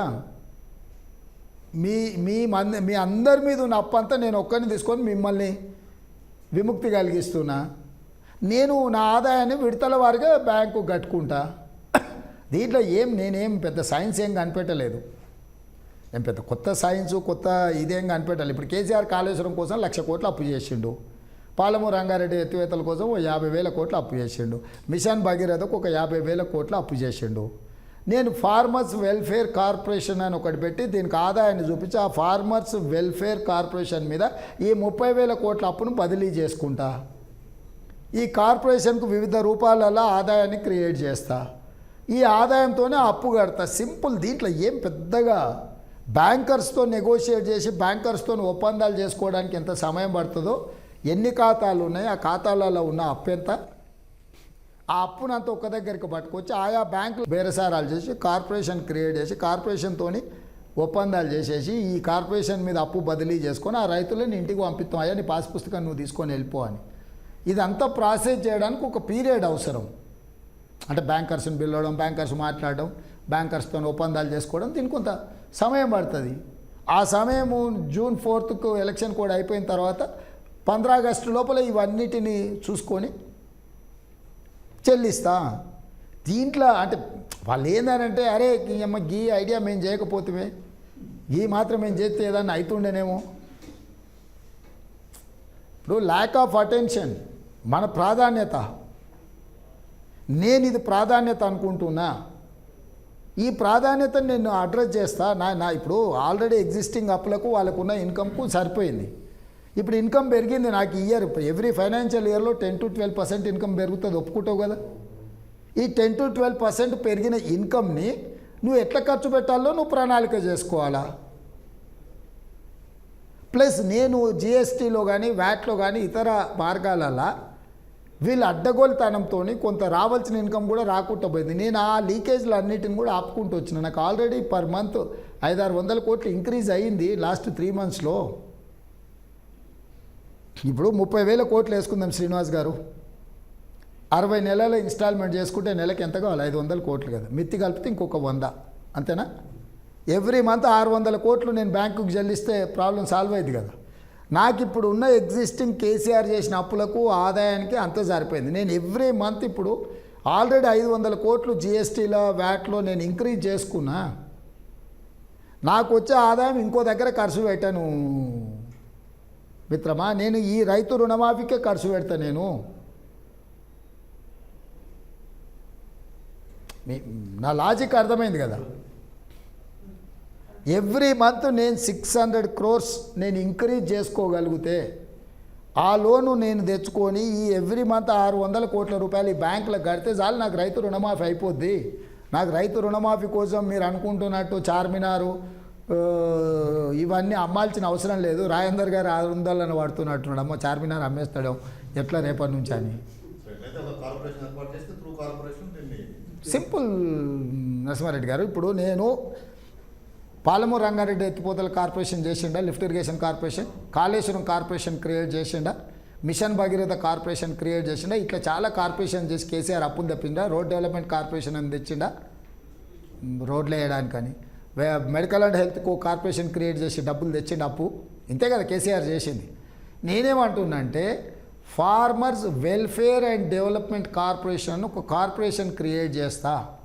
ఈ కార్పొరేషన్కు రాష్ట్ర ప్రభుత్వ ఆదాయం నుంచి కొన్ని సోర్సెస్ ద్వారా దీనికి కార్పొరేషన్కు సీడ్ క్యాపిటల్ ఇవ్వడమే కాకుండా దీనికి ఆదాయం క్రియేట్ చేస్తా. ఈ బ్యాంకర్స్తోని ఈ 30,000 కోట్లు 40,000 కోట్లు ఈ అప్పు దీని మీదకి తీసుకొస్తాను. ఇది 60 ఇన్స్టాల్మెంట్లో ఒకవేళ డివిజన్ చేసుకుంటే కూడా 30,000 కోట్లు 35,000 కోట్లు ఉంటే నెలకు 500 600 కోట్లు ఇంక్లూడింగ్ ఇంట్రెస్ట్తో అవుద్ది. నేను ఇప్పుడు ఆల్రెడీ 500-600 కోట్లు అదనంగా నేను ఇన్కమ్ ఆల్రెడీ క్రియేట్ చేసుకున్నా. ఎవ్రీ ఇయర్ 10% పెరిగేది నాకు యాడ్ అవుద్ది. 10 to 12% every financial year income పెరుగుతుంది కదా. ఇదైతే ఒప్పుకుంటారు కదా, ఇట్స్ మినిమం సైట్, నేను మ్యాక్సిమం చెప్పట్లేదు. సో నేను ఇప్పుడు కొత్త క్రియేట్ చేసుకున్నది అదనంగా న్యాచురల్గా వచ్చే గ్రోత్ నాకు ఎవ్రీ మంత్ మినిమము ఒక 2,000 కోట్ల ఆదాయం పెరుగుద్ది. ఈ 2,000 కోట్లను నేను ఎట్లా ఖర్చు పెడతాను అనేదే నా తెలివితేటలు. నేను మీసాలకు సంపంగా నూనె కొనుక్కోవాలనా, లేకపోతే నా కోటలకు రంగులేసి గడీల కింద మార్చుకోవాలనా, లేకపోతే మా చుట్టపోలకు అందరికీ అదనంగా 100 రూపాయలకు అయ్యే పనిని 1,00,000 రూపాయలకు ఎస్టిమేట్ కాస్ట్ పెంచి వాళ్ళకి దోషి పెట్టాలనా, గిన్నెలనే ఉంది ఉన్న మతలబంతా. నేను అవన్నీ ఆపుతా, గివిస్తా. మీరు పోయి ఎనీ ఫైనాన్షియల్ ఎక్స్పర్ట్ దగ్గర పోయి మీరు కూర్చొని మాట్లాడుండ్రి.